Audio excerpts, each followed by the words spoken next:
Labdien! Psalmu grāmatā 34. psalmā un 8. pāntā ir rakstīts: Tā kunga eņģelis apmetas ap tiem, kas viņu bīstas, un tos izglābj.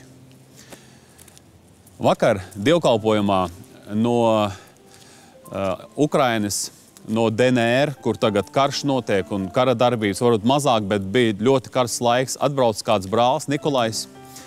Un viņš stāstīja no savas dzīves tādu atgadījumu, brīnumu atgadījumu. Viņš saka, bija mūsu pilsētā ļoti stipra vētra, un es biju iegājis veikalā, un kad es iznācu no veikala, es dzirdu, ka kaut kas tā kā tās svilpj.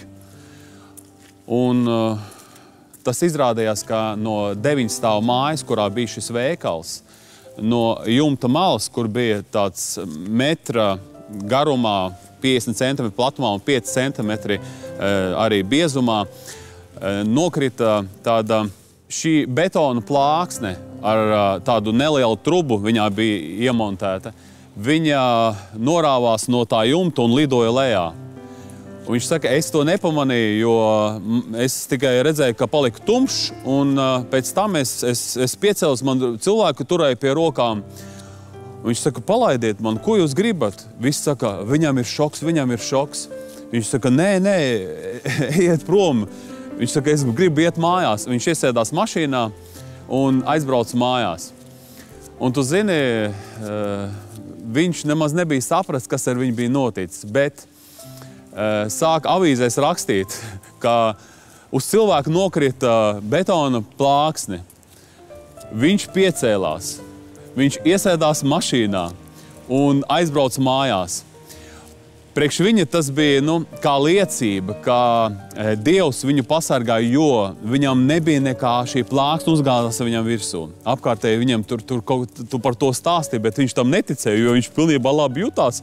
Viņš aizgāja uz mašīnu un viņš tikai nevarēja saprast, kāpēc tā dažātāža apkārt. Ja? Dievs ir tas, kurš sarga, Dievs ir tas, kurš svētī. Un šodien arī mūsu dzīvē ir Dieva aizsardzība, kad mēs braucam ar mūsu transportu. Varbūt kāds tagad dosies ceļā. Mēs ejam uz darbu. Dievs ir tas, kurš šodien sūta savus eņģeļus, lai viņi kalpo mums. Mums ir jābūt pateicīgiem Dievam par aizsardzību, par apsardzību, kā arī mūsu nāmi ir aizsargāti, ka Dievs ir tas, kurš nekad nesnauž, kurš nekad mūs nepamet, kurš redz mūsu dzīvi un spēj paglābt, lai mēs vēl varam dzīvot šeit virs zemes un piepildīt viņa gribu.